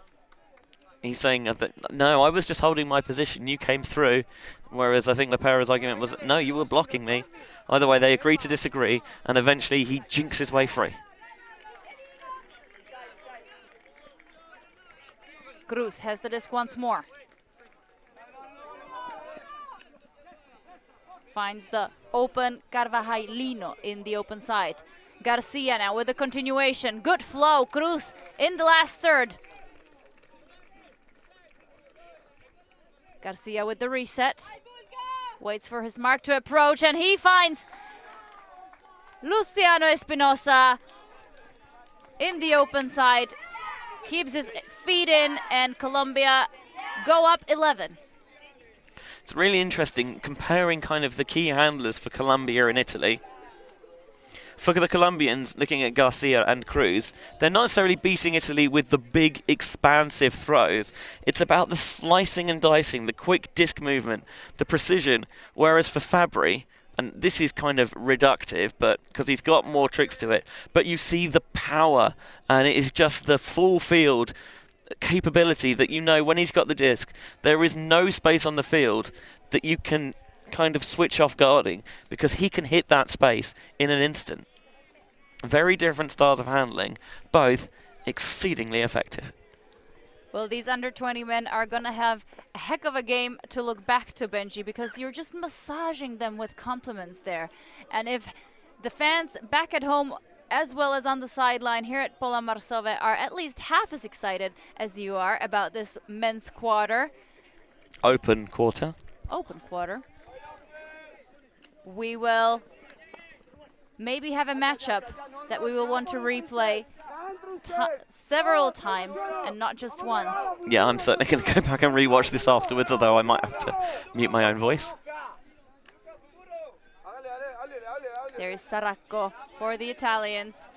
Fabry threatening with his looks downfield. Collina tries to get the up line, but they go around for Castellani instead. I feel like we haven't seen much of Castellani yet this game.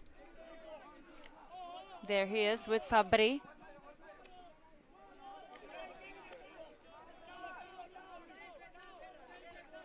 Love the quick disc movement that the Italians are utilizing here.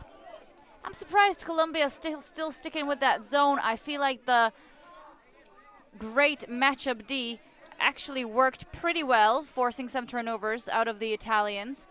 But maybe the fatigue settling in. And there it is. Cruz was just trying to sneak out through that trajectory of that disc. Last second, he gets in front of the defender, and there's a deep shot incoming. Eslava gets there, has the continuation. Wide open receiver in the end zone, and Juan Duarte brings the second break for Colombia. Yeah, Duarte is recognizable with those ribbons tied on the back of his cap, putting Colombia back within one. And you said the zone. Well, yes, the match defense has been tight, but Italy, they work it down the field quickly. When they go with this zone, Colombia, Italy they still move the disc quickly, but it's just a lot more passes that they're trying to run through, and they trust that eventually, you know, they'll see a window that isn't quite there perhaps, And you see it here on the replay. That throw's a little bit low. I think Fabri just kind of getting ahead of himself there. Have a look at it again. Yeah, maybe just loses his form slightly. Cruz, however, did read that well, and he deserves credit for that. And then Colombia maybe taking a leaf out of Italy's playbook, pumping it deep, and then the nice hustle to follow up, to go for the score. And, yeah, back within one now. It's Quintero who chooses to open up the arm. It's not the biggest put we've seen, but Eslava reads it early, adjusts well, and then just pops this one, floats it and sits it on the wind. And going up, elevating Juan Duarte. And back within one now, Colombia. What a spicy contest we've got here. Love it. It just still seemed like quite a one-sided game to me. I thought Italy had already put it in their pocket as a win, thinking that the semis are set. But Colombia just quickly and crawlingly climbing their way in. And like you said, they're now within one. Well, if the Italians had pocketed the win, I feel like Colombia are certainly trying their utmost to pick that pocket. They now have them pinned to the near sideline.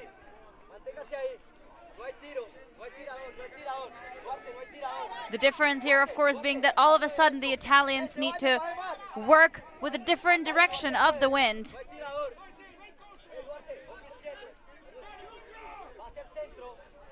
Swing it sideways. That's the idea.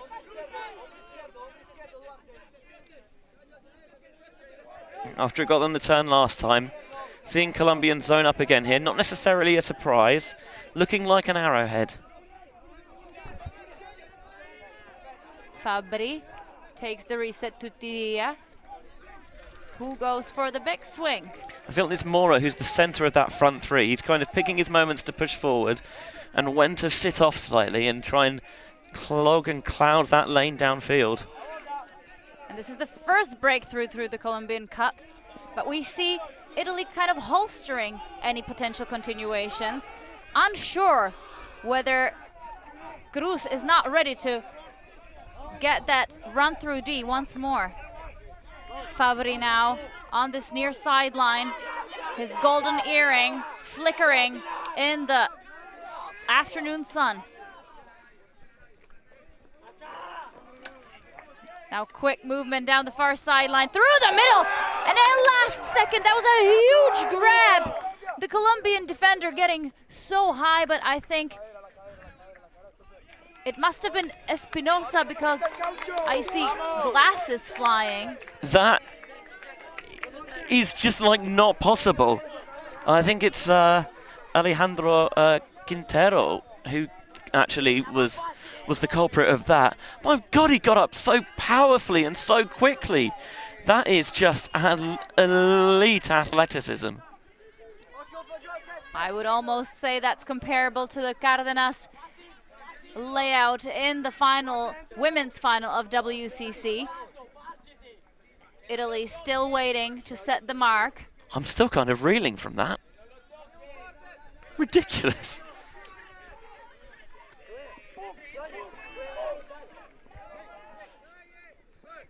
Cruz on the near sideline. Finds Mora. He'll be activating the reset.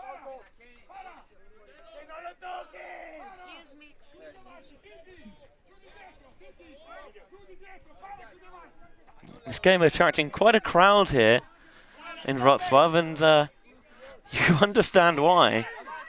Of course you do. There's nearly 1,300 of you watching. That is a great... Was that no look from Cruz? Absolutely. Ceballos now on the sideline for the leading pass up line. One defender must have peeled off of someone, and they find the open receiver. Duarte in front of the end zone. And greatest attempt.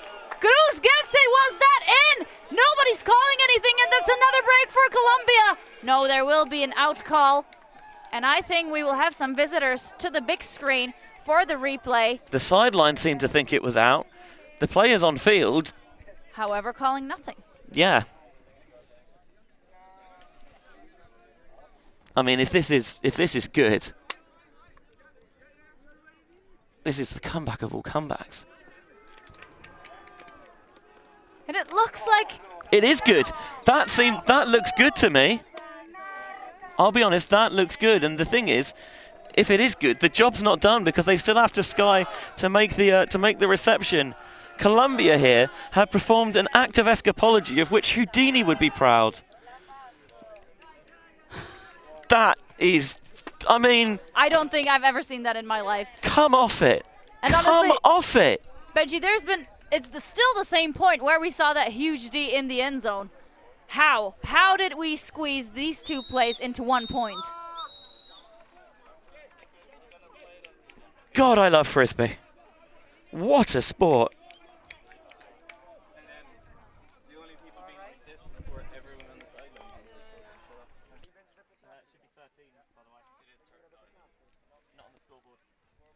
So as we are 13-all, it is no surprise that both teams head into a timeout, and we will take definitely a little breather here in the commentary booth because we need to get ready for what might be the most exciting under-20 open quarterfinal that you've ever seen.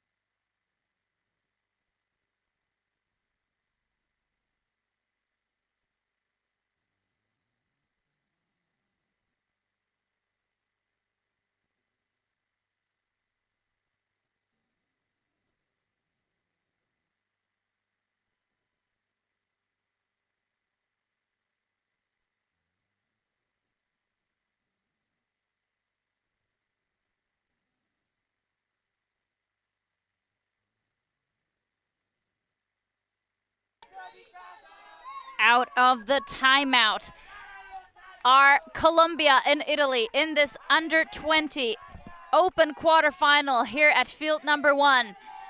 We are so glad that the paramedics are sticking nearby because this is actually definitely going to be a game where a lot of heart attacks are going to happen, Benji. Honestly, I can feel it thumping out of my chest, and I don't even have a rooting interest in this game, apart from seeing the most outrageous, ridiculous plays from both sides. I mean, we've seen some quality games already, but if this is not one of, if not the game of the tournament, then we have got some absolute monsters still to come. That greatest, so clean. I mean, it's just the presence of mind to even think about going for that, yet alone nailing it. Oh, my goodness. So the Italian sideline trying to make the last push. And here is a big put from the Italians. And out of reach of the intended receiver, Matteo Paradisi doesn't come down with it. And that's sort of an easy turn for the Colombians this time. Yeah, they're trying to give Fabry the license to put that big arm to good use here and show why he's one of the most feared throwers at this tournament. But that time, credit Juan Duarte there, because he really suckered in Paradisi into getting too far underneath that disc. And Cruz with the pickup for Colombia. Will Italy be able to force a mistake out of... We've got two calls on the field now, a foul on the reception and a stall out there from Simonazzi on the mark. And I think we will be having more people coming to see the replay on that bid. Of course, the first foul call having the right of way as they try to resolve that first before potentially moving on to the second call.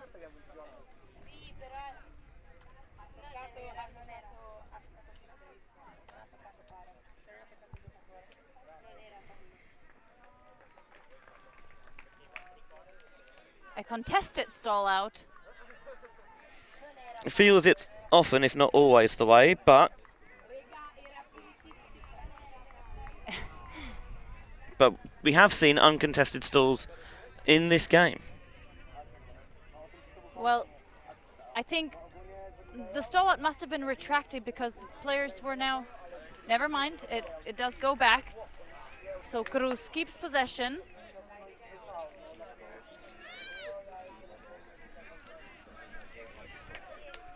High release, straight into Fabri's arms. He's putting up that lefty high release into the end zone. Knocked out.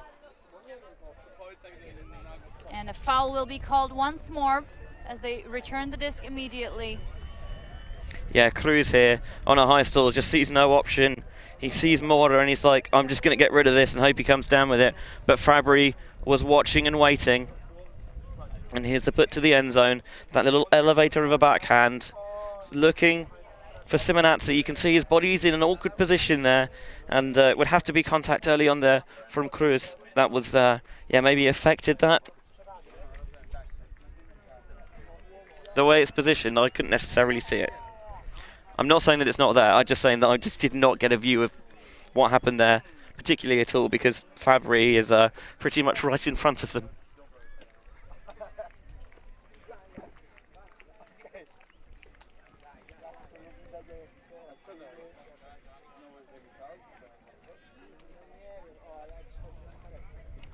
So disc brought back into Fabry, who decides to go backwards this time to Tidia. And that's a score for Italy. I think this might not be a score, there might be a pick.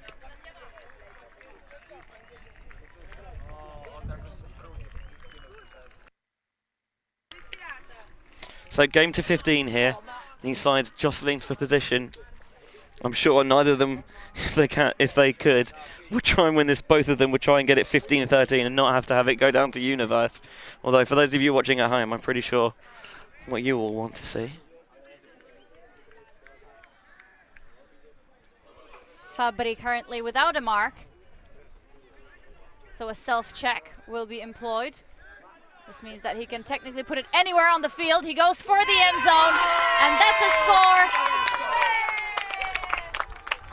Simonazzi is so pumped up that I can feel his adrenaline coursing through my veins.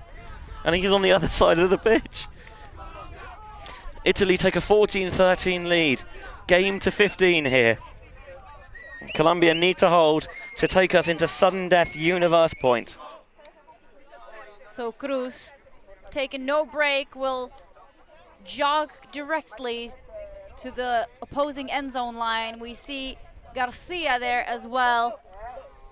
Lopera, Guzman, Duarte, and the person to complete the best 7 out of this Colombian team is Espinosa. Yeah, here's the... I think the pick is called before the throw goes. Whether that actually affects it, I'm not so sure. But Italy got the disc back and eventually punched it in. Here's Fabry on the self-check. The mark comes up, but he sits this one up there. Simonazzi, with a defender closing, catches and shows that he's got the stickiest hands in Poland.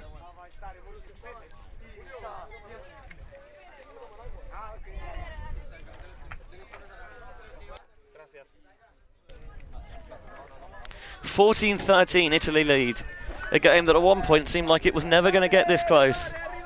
But Colombia just have not gone away. Now even you can witness the wind picking up. Once more at field number 1. Italy can get a break here. Sorry, right, just going to say that the wind's blowing towards our camera and slightly from right to left as you see it. So the Colombians going into that wind here. Espinosa has nothing else there besides the near sideline option, but they get away from that once more. Arrowhead zone from the Italians. Continuation to Lopera.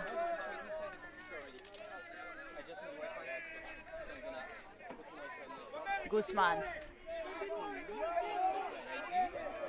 Around to Cruz.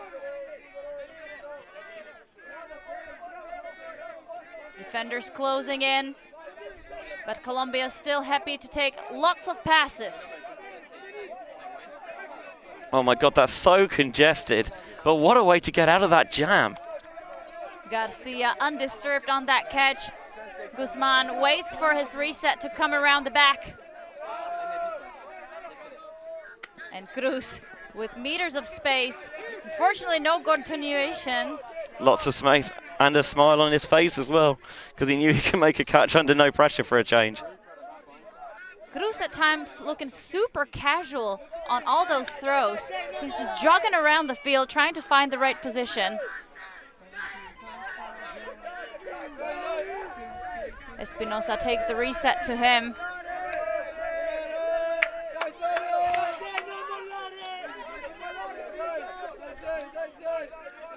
I get the feeling the Colombians wouldn't mind just popping it all the way down the pitch.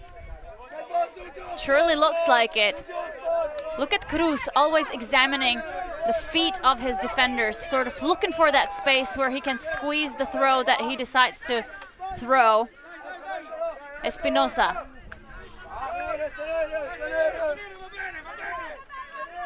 Guzman. Espinosa again. Again, you can see them trying to manipulate the front of that Italian defense around. Transition comes to one-on-one. Oh, this is going to blade. Cruz lands out of bounds. He couldn't make a bid on that. And Italy with a chance to take the game. Arcangeli picks up, swings wide to Zanni. Italy picked the moment to change there perfectly. There will be a call on the first pass out of Italy. Arcangeli discussing with Cruz.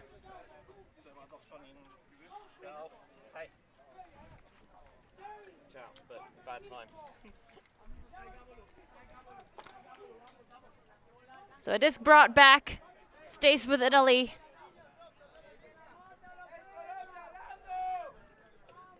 Arcangeli says his best feature is solid handling after a turnover. He will have a chance to prove that here in the potential game point for Italy. Molina has gone over to try and aid discussions.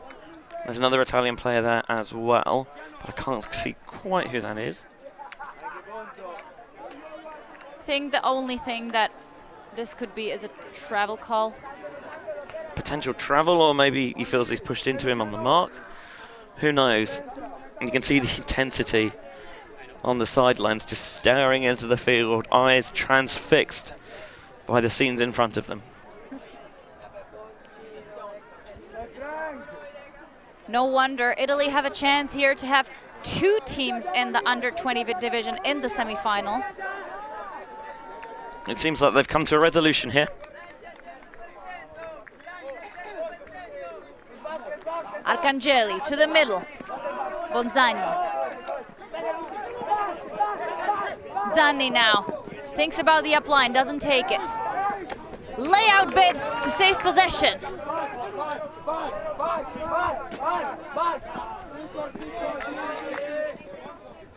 There is a pick call here. Cruz called that quite early.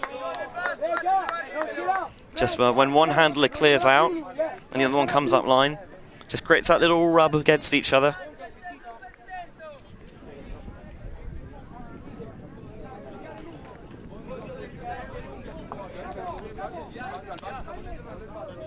Disc is going to stay here with Bonzani. He looks for the reset. It's a high disc. Lots of pressure and a stall out called by Guzman. So this is the first time on one of these stall calls. We had a few this game, and I could actually hear it, and it felt to me like he was very keen to get to 10, and maybe was going quickly.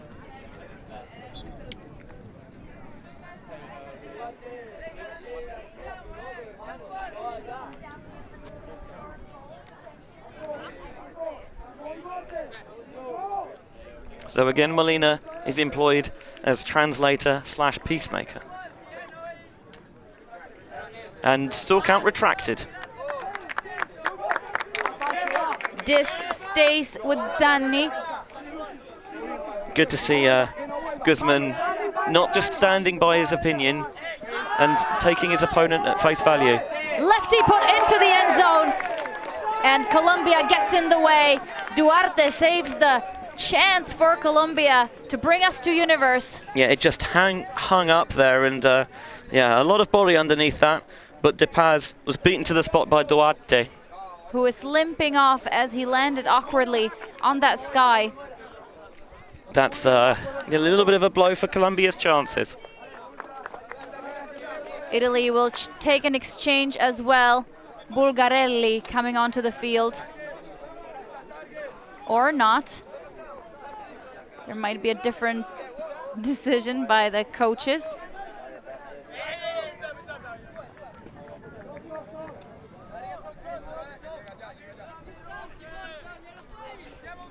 Sidelines crowded as it feels like the eyes of Wrocław and the world locked on this game.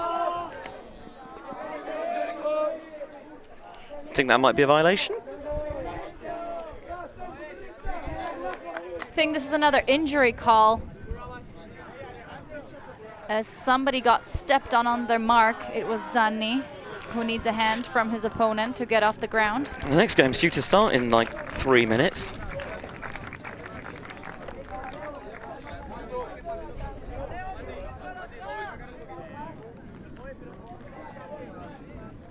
Seems like Lopera will keep the disc.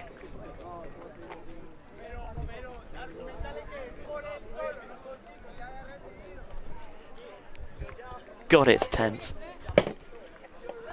No defenders on him in the vicinity, so it might seem that he will have to bring in the disc into play by himself. So this time, finally appropriate for a ground check.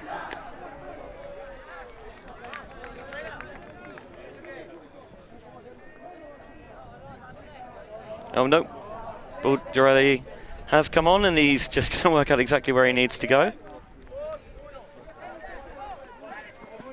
And we're back in play. Cruz centers the disc for Colombia. Continuation into Cavajarino, who was one of the players who entered the field on an injury sub. It feels frantic out there, but can players from both or either side keep their cool? Mora goes backwards. This is a great gainer. Carvajalino will call a foul on his defender as De Paz was a bit too close. Accepted immediately by the Italians. Yeah, just really getting as tight as possible and encroaching on that space. Just need to make sure that the players set up back to their original positions.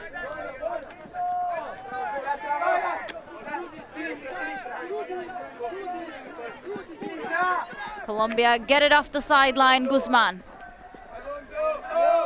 Inside channel. They center again. Cruz. He's got the handling skills, but he's not gonna go deep. Guzman once more. Colombia keeping it short. Garcia now. Cruz with acres of space. He'll be slowly looking for the end zone now. On the sideline, high grab! Colombia, take us to Universe! It's the ending that probably was only fitting for a game of this magnitude and that's been played with such competitive fire and spirit, with two teams who seem to be so evenly matched. Look at Cruz peeling off into the open side. Just a small pop into Mora in front of the end zone, and that throw, despite being perfect, it is again Colombia with Eslava as the receiver on that last throw.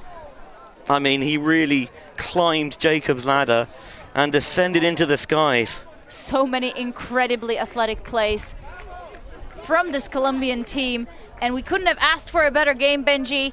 We are tied at 14, game to 15, double game point, universe point, call it what you want, depending on where you come from.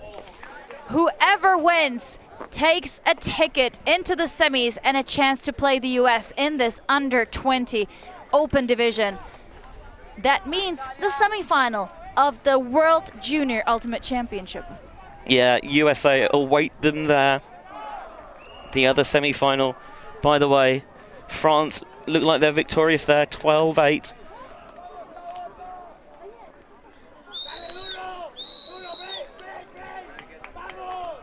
Over 1,600 people watching here on the World Flying Disc Federation YouTube channel, where, by the way, you can watch all of the under-20 games this week, live and on demand for free.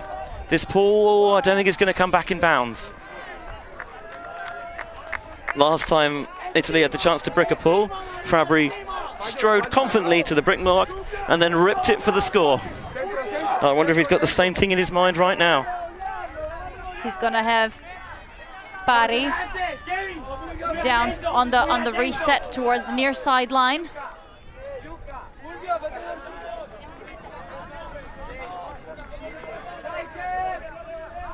He goes sideways first. Yeah, Colombia going with that 3-3-1 zone again.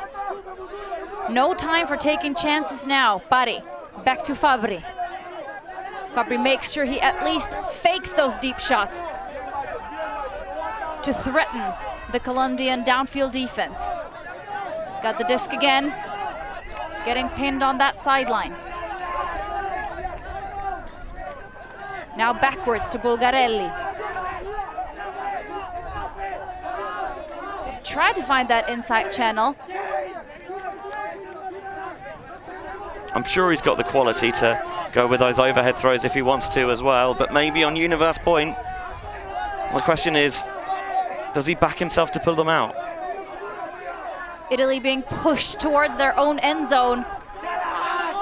Colombia doing a good job switching downfield. We hear the sideline calling for a Callahan. That indeed would have been one of the appropriate outcomes of this game, given the excitement that it has brought us so far.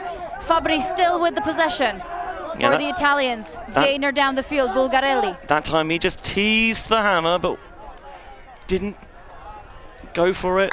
Just put it back in the toolbox. Discussion about whether that catch on the sideline was in bounds. The sideline says, yep, it's all good. The Italians clearing the sideline, making sure that there's enough space for any potential throws down it. Saracco. Wind up, big put. It's collected, they put another one up. Zani is there. He's gonna collect for Italy, and Italy are going into semis. They win over Colombia 15-14, clean hold for Italy in this universe point. What a nail biter of a game. What a freaking game, Rachel. Oh, goodness. Fabri's throws were so often the key for Italy, and that time again he sees Paradisi in space and he fires this one in. An absolute heater. The deep defender committed to try and see if he could get towards it. He couldn't get there in time, and that left Zani free in the end zone. Paradisi just sits it up with a little bit of IO shape. Three defenders try and converge, but there was only ever going to be one winner, and it was Tommaso Zani. You see there, that is the key moment. The defender commits, and I think his teammates know that unless Paradisi somehow loses his nerve, it's game to Italy. But he stands firm, and he stands strong, and he stands true. And despite the wind, just sits this one up there. Zani makes the catch for the win, and we will see Italy-USA in one semi-final and Canada-France in the other. Oh, I need to lie down.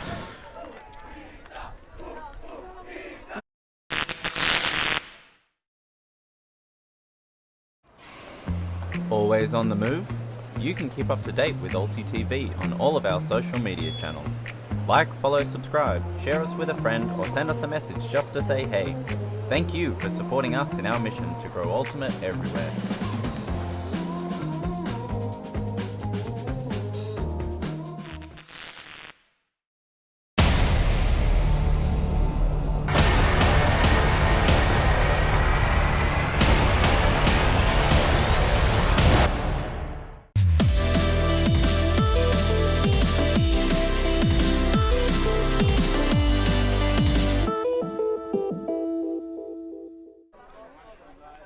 So as Fabri takes his team to the semis in the under-20 men's division, my name was Rachel Doshnerova, and I was here with Benjamin Rees, who is just in love with Italia as well as Colombia. After this open semi, we have one more game coming up, under-17 open division, Italy versus Belgium. Thank you for watching. Stay tuned for more action, and for now, we are checking out.